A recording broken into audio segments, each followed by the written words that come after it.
Good morning and welcome back to another video, and today is how do we make an extra 50k extra per month. Just stick around and enjoy the video. Okay guys, so today what we're going to be doing is we are going to be making around about 50k extra per month, and this is how I do it. Now I make my way over to Dalaran, which is the Northrend one, so haha Northrend. And I make my way over to this vendor over here. And this is right next to the auction house vendor. And you can buy these things called frozen orbs for 67 gold and 50 silver. I now buy around about 200 of these. And then all I do is I head all the way over to this area in Dalaran as well. I go all the way over to here, which is the frozen orb vendor. And he is located out of the engineering section right here. Now I've been doing this flip for ages, and to be honest, on most realms it actually does work. Sometimes it does, sometimes it doesn't, so it's worth you double checking if you're going to make an extra few K a month. Now all I do is I go for Eternal Fires, either Waters, and see which ones I can get some profit back. Now obviously I spent around about 68 gold. We're just rounding it up right there to make it a little bit easier to understand. So we're looking at my market value for this, and it's 71 gold for that, so not a very good profit. For Eternal Fire, it is 175 for them. So then I just buy it with the frozen orbs that I bought for the vendor for 68 gold, and now I can sell them on for 175 gold. That's pretty damn good, but remember that the Eternals do fluctuate in prices, so we're going to have to make sure that we don't put all of our eggs in one basket. So we try and find something else that is along the lines of a bit higher. So the market value of Eternal Lives are 131, so I always buy around about 50 of those. And this just gives you a nice variation of different types of Eternals you can then sell on. Now the next one is Shadow, and I will probably buy another 50 of those. Why I don't buy 100, like 200 of the Eternal Fires straight off the bat is mainly because it costs, mainly because I don't want to flood the auction house with 10 ton of Eternals of the same one, as the price will then start to plummet. What you want to do is try and space out how many which ones you are actually selling in order to gain regular sales and not drop the auction house price too much.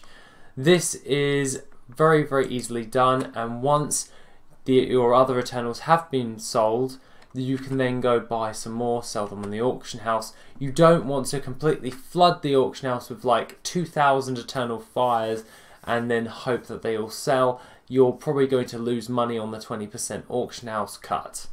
That being the case, let's get into the TSM part of this guide. Okay, so the TSM part of this is fairly easy to understand. What you're going to be wanting to do is create a group called Eternal Flip, and make sure that all of your Eternals are located in this. This will help you post it all on the auction house and make it a lot more easier in order for you to do.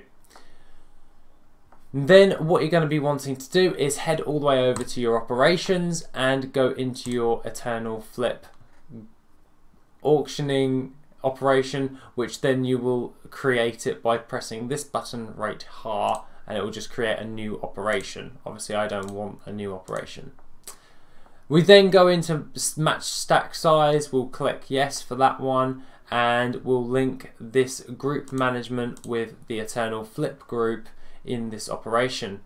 We then head over to our postings, and I usually do 24 hours, but if you can afford to cancel scan and relist, you can go to 12 hours, or I wouldn't recommend 48 hours, but if you really wanted to, you can do 48 hours, but I don't recommend 48 hours because the price of crafting reagents fluctuates a lot and you will get undercut quite quickly. Other than that, I set my post cap to 200 and set the posting stack size to 10.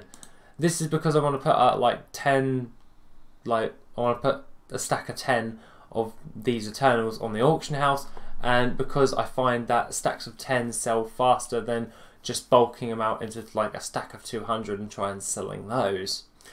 Now, I do allow partial stack sizes, and this is only because when I'm out farming, I usually pick up a few Eternals, and then I can just allow the partial stack sizes to be put on the auction house as well. But other than that, we head down to our pricing settings, and you're probably wondering why I've set my minimum price to 82 gold. Now, 82 gold is the price of the Frozen Orbs that we actually bought for 67 gold, 50 silver, and then all I did was add on 20%, which is like 13 something gold onto that. And then all I did was round up, and then I got my 82 gold. That is because I want to set that as my minimum price buyout, so I make just a tinsy bit of silver on top as like the lowest I can ever make, so I don't lose out on gold. Because at the end of the day, a flip is a flip, and you want to make gold on your flips, not actually lose money on your flips. So if it's below 82 gold, it just won't post them in the auction house until it balances back out. The next one that I would go with is I set my percentage bar of buyout to 100% and undercut my amount to 1 copper. Obviously that is the bog standard, and then all I do is do my normal price as 99% DB market, because I just find that it works better that way. Obviously you can go with 100% if you really wanted to, but I just go with 99% because I find it a lot easier for selling stuff. The next one, I just keep the maximum price stuff set because it has never steered me wrong with the default stuff for your maximum pricings. Obviously you can get a little bit more gold with doing your own custom ones, and I will probably get into this when I do my TSM guide one of these days. But other than that, that is all you need to do, and pretty much is really, really easy in order to do this flip, as it only takes like literally 2 minutes to fly up, buy the orbs, but buy them from the Frozen Orb vendor and post them on the auction house. All I then have to do is just sit back and enjoy, and all it does is post them all on the auction house. That being the case, guys, have a lovely rest of the day, and I shall see you in the next video on Wednesday. Take it easy, guys.